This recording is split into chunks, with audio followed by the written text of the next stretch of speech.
clicking on this video, and welcome back to Lazy Cooking with Sabrina. Thank y'all for who keep on coming back to the channel, and welcome all you new ones. I hope that you like the channel. You go ahead and stay and subscribe and do all that good stuff.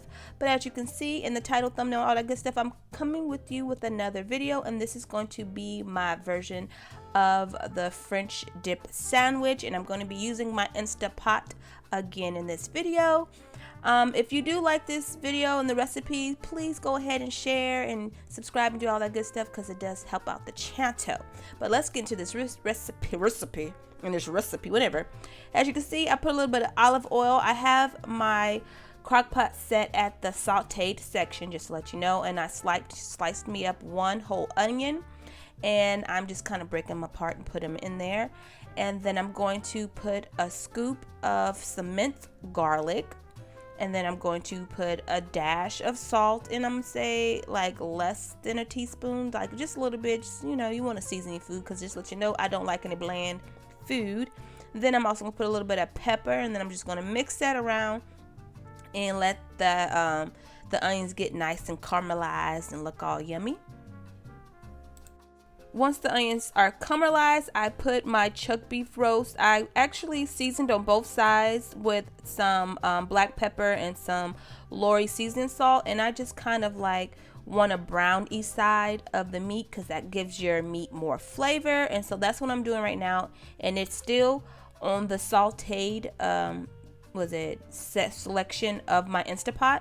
Then I'm gonna put about 1 cup of right now of some beef broth. And then I'm going to use 1 packet of the au jus sauce. The McCormick brand is the flavor that I like. It tastes really yummy and it does the job. Alright, then I'm going to put approximate about 1 tablespoon of some low sodium soy sauce. Just to let you know, I don't really measure. I cook to taste. So do what works for you, boo boo. Then I'm going to put about 1/3 cup of some red wine. And of course, I put in 1 bay leaf. Altogether, I put about 2 cups of beef broth in there. And then I also added about a tablespoon or so of some chicken bouillon. You can use beef bouillon. At the time, all I had was chicken, so hey, you gotta do what you gotta do, okay? So that's why I put that in there, but you can do what works. And then I put like another I put about a little bit of teaspoon of some garlic salt, and I just kind of mixed that up, and I put that all in the pressure cooker, and I cooked that for about 40 minutes because my beef was frozen. So if it's not frozen, you definitely want to adjust the time according to.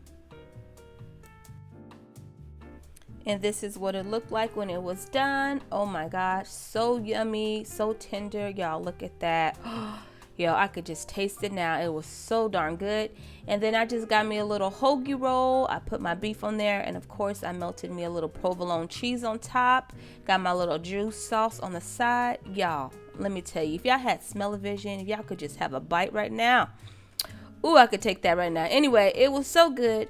If you guys tried this recipe, definitely go ahead, let me know in the comment section. Definitely don't be stingy. Go ahead and share this video out with some others.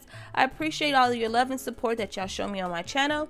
And I'll catch you guys in my next video. And as always, guys, God bless. Mwah.